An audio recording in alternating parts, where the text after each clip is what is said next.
Dear students, আজকে আমরা লিবনিজের rule নিয়ে ক্যালকুলাস ওয়ানের এই ম্যাথমেটিক্যাল প্রবলেমটা সমাধান করব। এটা কত বেশি ইম্পর্টেন্ট সেটা তোমরা দেখতেই পাচ্ছ স্ক্রিনে।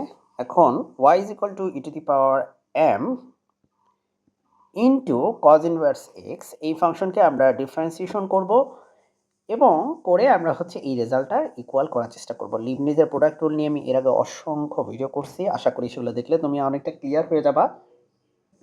যেহেতু এখানে দেখো y of n plus two আছে, y of n plus two, এখানে আছে n প্লাস ওয়ান, সো সর্বোচ্চ y of n plus two আছে। এই প্লাস টু থাকার কারণে আমরা আগেই দুইবার ডিফারেন্সিয়েশন করে নিব, তারপরে লিবনিজের রুল ইউজ করব। আমি আবারও বলতেছি, সর্বোচ্চ দেখো y of n, n plus one, n plus two, যেহেতু সর্বোচ্চ y of n plus two আছে তাই আগেই আমরা দুইবার ডিফারেন্সিয়েশন করব, এরপরে হচ্ছে আমরা লিবনিজের রুল ইউজ করব। তো চলো আগে আমরা দুইবার ডিফারেন্সিয়েশন কীভাবে করতে হয় দেখি। আচ্ছা, তো প্রথমে আমরা কোয়েশ্চেনটা তুলে নিব। সো কোয়েশ্চেনটা হচ্ছে y equal to E to the power m into cos inverse x. এবার আমরা এক্স এর সাপেক্ষে একবার ডিফারেন্সিয়েশন করব।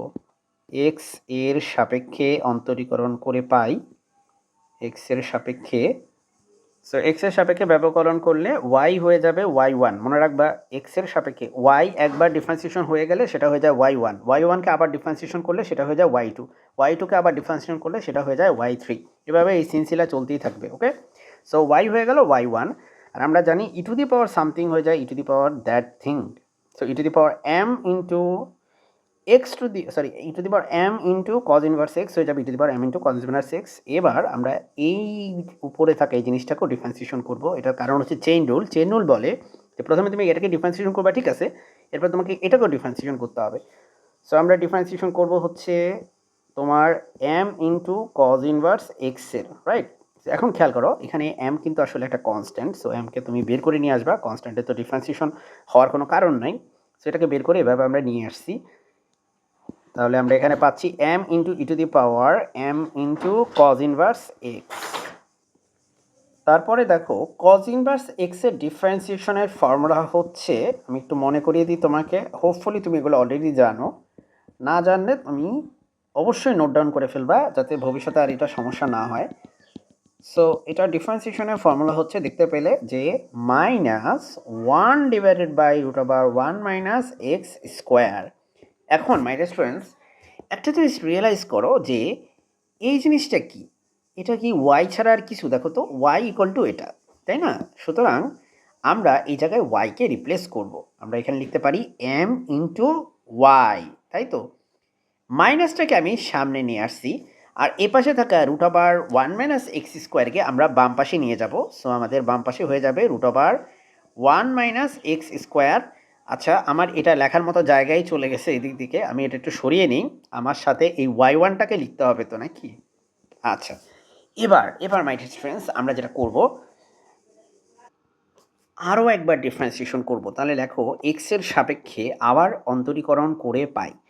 Let's change the colour. Okay, চলো, এক্স এর সাপেক্ষে অন্তরীকরণ করে পাই, এক্স এর সাপেক্ষে অন্তরীকরণ বা ব্যবকলন করে পাই, এটা আমরা আবার লিখে ফেলবো। এখন ডিয়ার ফ্রেন্ডস, এখানে তুমি গুণের সূত্রে অ্যাপ্লাই করবা। প্রথমে এটাকে তুমি বাইরে রেখে এটাকে ডিফারেন্সিয়েশন করবা, তারপর ওয়াই ওয়ানকে বাইরে রেখে তুমি এটাকে ডিফারেন্সিয়েশন করবা। সো গুণের সূত্রে অ্যাপ্লাই করলে প্রথমে আমরা রুট ওভার ওয়ান, ও আচ্ছা আচ্ছা, তার আগে একটা কাজ করা উচিত ছিল আমার, সরি, এক্সট্রিমলি সরি। সেই কাজটা হচ্ছে, আমরা আসলে এই রুটকে ডিফারেন্সিয়েশন করতে চাই না, সো আমাদের আসলে বর্গ করা উচিত ছিল। সো যদি আমি বর্গ করি এপাশে, আমাদের এটা হয়ে যাবে ওয়ান মাইনাস এক্স স্কোয়ার, আর বর্গ করলে এটা হবে ওয়াই ওয়ান স্কোয়ার, আর এই জিনিসটাকে বর্গ করলে এটা হয় এম স্কোয়ার ওয়াই স্কোয়ার। এবার ডিফারেন্স এক্সের সাপেক্ষে তুমি ব্যবকলন করতে পারো। সো ওয়ান মাইনাস এক্স স্কোয়ারকে তুমি বাইরে রেখে তুমি ওয়াই ওয়ান স্কোয়ারকে ডিফারেন্সিয়েশন করলে পাবা টু ওয়াই ওয়ান। আবার ওয়াই ওয়ানকে ডিফারেন্সিয়েশন করতে হবে চেইন রুলের কারণে, সেটা হবে ওয়াই টু। দেন যোগ চিহ্ন দেবা, দিয়ে এবার ওয়াই ওয়ান স্কোয়ারকে বাইরে রাখবা, রেখে এবার ওকে ডিফারেন্সিয়েশন করবা। সো ও হচ্ছে কি, ওয়ানকে ডিফারেন্সিয়েশন করলে হবে জিরো, আর এক্স স্কোয়ারকে ডিফারেন্সিয়েশন করলে হবে হচ্ছে টু এক্স। আচ্ছা, রাইট সাইডে দেখো এম স্কোয়ার একটা কনস্ট্যান্ট, সো কনস্ট্যান্ট এইসব ঝামেলায় পড়তে চায় না। ওয়াই স্কোয়ারকে ডিফারেন্সিয়েশন করলে আমরা পাবো হচ্ছে টু ওয়াই, দেন ওয়াইকে ডিফারেন্সিয়েশন করলে আমরা পাবো হচ্ছে ওয়াই ওয়ান, ঠিক আছে। তো এই হচ্ছে আমাদের একটা ফর্মেট দাঁড়াইলো। আমরা কিন্তু দুইবার ডিফারেন্সিয়েশন করে ফেলছি, এখন কিন্তু আর কোনো ডিফারেন্সিয়েশন করার কোনো প্রয়োজন নাই, আমরা সরাসরি লিবনিজ রুল ইউজ করব। তার আগে এটাকে একটু সিম্পলিফাইড করে লেখা উচিত। সো আমরা এখানে লিখতে পারি, দেখো 2y1 দিয়ে আমি সবাইকে ভাগ করি, 2y1 দিয়ে ভাগ করলে এটা বাদ। সো আমাদের এখানে থাকে হচ্ছে 1 minus X square into y2, এখান থেকে আমার টু চলে গেল আর একটা y1 চলে গেল। সো আমাদের থাকে মাইনাস এক্স y1, আর এখান থেকেও সিমিলারলি আমার 2 চলে গেল, y1 চলে গেল, সো থাকে M square Y, right? So M square Y থাকে। আচ্ছা, সো এই যে ইকুয়েশনটা, এটার উপর আমরা হচ্ছে লিবনিজ থিওরেম অ্যাপ্লাই করবো। So let's call it equation number 1, right? Let's call it equation number 1। So এটা হচ্ছে আমাদের ইকুয়েশন নাম্বার 1। আমরা এই ইকুয়েশন 1 এর উপর লিবনিজ থিওরেম অ্যাপ্লাই করব। ডিয়ার স্টুডেন্টস, লিবনিজ থিওরেমের রুলসটা আশা করি তুমি আগে থেকে দেখে নিয়েছো, আমি এটা নিয়ে আগে ভিডিও করেছিলাম। সো 1 নং এ লিবনিজের সূত্র অ্যাপ্লাই করে, সূত্র মতে তুমি এই 1 minus X square into y2 এখানে ইউজ করবা লিবনিজ রুল, আবার এক্স y1এও ইউজ করবা লিবনিজ রুল, ডান পাশে থাকা এম স্কোয়ার ওয়াইতেও ইউজ করবা লিবনিজ রুল। ব্যাপারটা কি দাঁড়াচ্ছে দেখো, নিচে এন দিছি মানে কি জানো, এন সংখ্যক বা ডিফারেন্সিয়েশন করতে হবে। লিবনিজ রুল আসলে বলে যে দুইটা ফাংশন গুণাকারে আছে, একটা ফাংশন হচ্ছে ধরো 1 minus Y square X square, আরেকটা হচ্ছে y2, আর একটা ফাংশন ধরো হচ্ছে এক্স, আরেকটা হচ্ছে y1। সো এরকম দুইটা ফাংশন যদি গুণাকারে থাকে, তখন তাদেরকে কিভাবে তুমি nth ডেরিভেটিভ নিতে পারবা বা n সংখ্যক বা ডিফারেন্সিয়েশন নিতে পারবা, এই আইডিয়াটা তোমাকে লিবনিজ দেয়। সো ভাই এখন আমরা যেটা করব যে দেখো এটা অলরেডি y দুইবার ডিফারেন্সিয়েশন আছে, আরও n সংখ্যক বার করলে এটা হয়ে যাবে, দুইবার তো আসেই, তাহলে আরও n সংখ্যক বার, তাহলে এটা হয়ে যাবে n+2, ঠিক আছে? আর এই 1 মাইনাস এক্স স্কোয়ার এটাকে কোনো প্রকার চেঞ্জ করবো না, যা আছে ঠিক তাই থাকবে, এটা কোনো প্রকার চেঞ্জ হবে না, প্রথমটাই কোনো প্রকার চেঞ্জ হবে না। ওকে, নেক্সট আমরা যেটা করব, আমরা এটাকে এক এক করে কমাবো, সো এটা হবে y অফ n+1 কমাইলাম, ঠিক আছে? আর আমাদের 1 মাইনাস এক্স স্কোয়ারকে একবার ডিফারেন্সিয়েশন করলে আমরা পাবো হচ্ছে 1 এর জন্য 0 আর এক্স স্কোয়ারের জন্য পাবো হচ্ছে 2x। আচ্ছা, এবার আমরা যেটা করব, আমরা এটাকে আরও এক কমাবো, সো এটা হবে y(n), আর এটাকে আরও একবার ডিফারেন্সিয়েশন করবো, সো এটা হয়ে যাবে -2x এর আরও একবার ডিফারেন্সিয়েশন করলে হয় জাস্ট সিম্পলি -2। এবার তুমি আরও এক কমাও, y(n)কে আরও এক কমাও, সেটা হয়ে যাবে y(n-1), আর -2কে আরেকবার ডিফারেন্সিয়েট করলে হবে 0। তার মানে দেখো তো, এটা তো লেখার কোনো দরকারই নেই, কারণ তুমি জানো যে 0-র সাথে কোনো কিছু গুণ করলে 0 হয়। সো আলটিমেটলি বাকি সব টার্ম হচ্ছে 0, মানে ভ্যানিশ হয়ে যায়। সো আমি এখানে হচ্ছে ব্র্যাকেটটা ক্লোজ করে দিচ্ছি, আমাদের যেহেতু এখানে বাকিগুলো সব 0 হয়ে যায়, সো ওটাকে রাখার আর কোনো প্রয়োজন নাই। এবার আমরা হচ্ছে এই পার্ট নিয়ে কাজ করব। সিমিলারলি এখানে লিবনিজ থিওরেম অ্যাপ্লাই করছি, এই জায়গাও আমি লিবনিজ থিওরেম অ্যাপ্লাই করবো। দেখলা যে ব্যাপারটা কি খুব একটা জটিল মনে হচ্ছে তোমার কাছে? আমি বিশ্বাস করি তোমার কাছে খুব একটা জটিল মনে হচ্ছে না। সো মাইনাস দাও, দিয়ে এখানে লেখো, সো এখানে আমাদের আছে ভাই y(1) আছে, তাই না?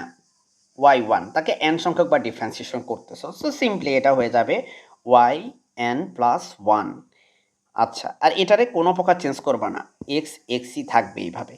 নেক্সট আমরা যেটা করবো, এটাকে এক কমাবো, সো এটা হয়ে যাবে y(n), আর x হয়ে যাবে, x এর ডিফারেন্সিয়েশন করলে হয় সিম্পলি 1। এরপরে ভাই y(n)কে আরও এক কমাও, কিন্তু 1কে ডিফারেন্সিয়েশন করলে যেহেতু 0 হয়, সো এইটা লেখার কোনো প্রয়োজন কি আছে? কোনো প্রয়োজন নেই। সো এই পার্টটা আমরা পুরোটা হচ্ছে রিমুভ করে দিতে পারি, যেহেতু এটা 0 হয়েই যায় আলটিমেটলি। এবার ডিয়ার স্টুডেন্টস, আমাদের আছে রাইট হ্যান্ড সাইডে দেখো এম স্কোয়ার কী বলবে, এম স্কোয়ার বলবে ভাই আমি হচ্ছে একটা কনস্ট্যান্ট, আমার এনে টানাটানি করেন না, আমারে বের করে দেন, ঠিক আছে? ওয়াইকে এন সংখ্যক বা ডিফারেন্সিয়েশন করে এটা সিম্পলি হয়ে যাবে y(n), কারণ এখানে কোনো লিবনিজ থিওরেম অ্যাপ্লাই করার কোনো কারণ নাই। লিবনিজ থিওরেম তখনই অ্যাপ্লাই হয় যখন এরকম তোমার দুইটা টার্ম থাকে, টার্ম না বেসিক্যালি দুইটা হচ্ছে প্রোডাক্ট আকারে থাকে, প্রোডাক্ট বা গুণফল আকারে থাকে। এখানে তো এটা তো কনস্ট্যান্ট, ঠিক আছে? দুইটা ফাংশন যখন এভাবে গুণাকারে থাকে তখন আমরা হচ্ছে লিবনিজ থিওরেমের দরকার হয়, মানে জিনিসটাকে খুব সোজা করে দেয় লিবনিজ থিওরেম। তো এখানে তো দুইটা ফাংশন নাই, এখানে একটা ফাংশন, সো এখানে আসলে লিবনিজ থিওরেমে অ্যাপ্লাই করার কোনো সুযোগই নেই। তো এখানে হচ্ছে আমরা এনসি জিরো, এখানে এনসি ওয়ান, এনসি টু, এগুলা কিন্তু অবশ্যই অবশ্যই অ্যাড করব, ঠিক আছে, গুণ করে দিব। এটা হচ্ছে ফর্মুলার কারণে। এনসি জিরো, এখানে হবে এনসি ওয়ান, আর এই জায়গায় যেহেতু একটাই আছে সো এটা হবে জাস্ট সিম্পলি এনসি জিরো। ব্যাপারটা বুঝছো, ব্যাপারটা কি দাঁড়াইতেছে? ব্যাপারটা হচ্ছে যে পুরোটা যদি আমি একবারে বলতাম তোমার জন্য হয়তো বুঝতে অসুবিধা হতো, সো আমি পার্ট পার্ট করে আগে এগুলো বুঝাইছি, তারপরে এই যে NC zero, NC one, NC two এগুলো যে দিতে হবে সেটাও বুঝিয়ে বলা হয়েছে। সো আশা করি তুমি বুঝতে পারছো, ঠিক আছে। অথবা তুমি এক কাজ করতে পারো, তুমি যেহেতু এখানে লিবনিজ থিওরেম অ্যাপ্লাই করো নাই রাইট সাইডে, তুমি চাইলে এটা না দিলেও পারো, ঠিক আছে, বিকজ আলটিমেটলি কিন্তু এটা তোমার আলটিমেটলি এটা এমনিতেও ওয়ান হয়ে যায়, এমনিতেও এটা ভ্যানিশ হয়ে যাবে। সো এটা আলটিমেটলি এমনিতেও ওয়ান যেহেতু, সো এটা না দিলেও চলে, কোনো সমস্যা নেই। এখন মাই ডিয়ার স্টুডেন্টস, এখন আমরা যেটা করবো, আমরা বাকি যে ক্যালকুলেশনগুলো সেগুলো আগে নিই, কারণ আমাদের কিন্তু আলটিমেটলি মিলাইতে হবে, এই যে এটার সমান করতে হবে আমাদেরকে আলটিমেটলি। সো তোমাকে ওটার মতো করে করার জন্য একটু সিম্পলিফিকেশন করতে হবে। সো মাই ডিয়ার স্টুডেন্টস, প্রথমেই দেখো এনসি জিরো মানে ওয়ান, ঠিক আছে, সো এটা হচ্ছে ওয়ান। থাকে আমাদের কি এখানে one minus X square into Y of N plus two. NC one মানে হচ্ছে এন, সেখানে মাইনাসের মাইনাসটা দিয়ে দিলাম, এখানে N two N X Y of N plus one থাকে। আচ্ছা, এবার এখানে একটা মাইনাস টু আছে, সো মাইনাস টুটা আগে লিখি, তারপরে এনসি টু আছে। আমরা জানি এনসি টু মানে কি, N into N minus one divided by two. NC two মানে কিন্তু এটা, তোমাকে একটু বুঝিয়ে বলি এনসি টু কীভাবে এটা হইল। এনসি টু মানে হচ্ছে N factorial divided by two factorial into N minus two factorial. এটাকে লেখা যায় N into N minus one into N minus two factorial divided by two into N minus two factorial. So এটাকে এটা দিয়ে কাটা দিলে তোমার শুধু থাকে এই যে এই জিনিসটা, আর এটাই হচ্ছে এখানে আমি লিখছি। সো আমরা এটা আসলে মুখস্থ হয়ে গেছে আমাদের করতে করতে, তোমারও আশা করি ওই পড়তে পড়তে পড়াইতে পড়াইতে তোমারও মুখস্থ হয়ে যাবে, ঠিক আছে। So hopefully okay my dear students, এইটা গেল। এবার আমরা এখানে আসি, এটা হচ্ছে মাইনাসের মাইনাসটা দিয়ে দিলাম, হ্যাঁ। তার আগে এটা একটু অ্যালাইনমেন্ট ঠিক করি, এটা একটু উপরে চলে গেছে।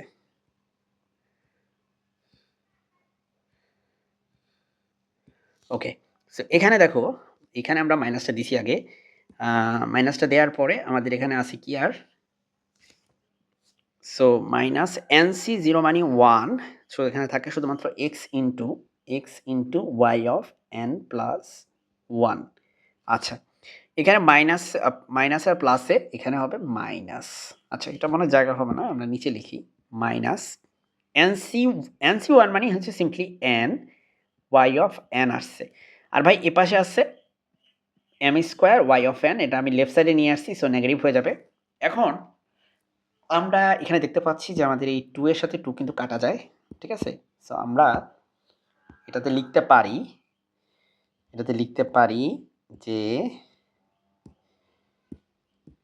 যে one minus X square Y of N plus two minus, দেখো আমি এখানে কমন নিতে পারি X into Y of N plus one common নিতে পারি। সো আমি X into Y of N plus one common নিছি।